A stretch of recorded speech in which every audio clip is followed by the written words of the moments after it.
ఏలూరు నుంచి నేను 2 కరసేవలలో పాల్గొన్న వ్యక్తిని.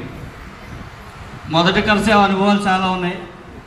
రెండవ కరసేవలో నాకు అప్పచెప్పిన బాధ్యత ఏంటంటే కారంచేడు ప్రణవానంద స్వామి, బట్టేలంక కృష్ణానంద స్వామి, ముముక్షు పీఠాధిపతులు లక్ష్మణేంద్రుల వారు, శ్రీకాకుళం రామానందగిరి స్వామి, వీళ్ళ నలుగురికి నేను అయోధ్యలో 10 రోజులు వ్యవస్థ చేశాను.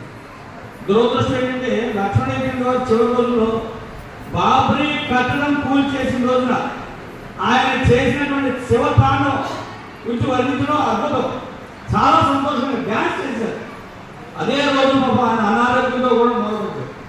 చాలా దురదృష్టమైన సంఘటన ఏంటంటే ఆ రోజు భారతదేశం మొత్తం కూడా తగలబెట్టేస్తారు.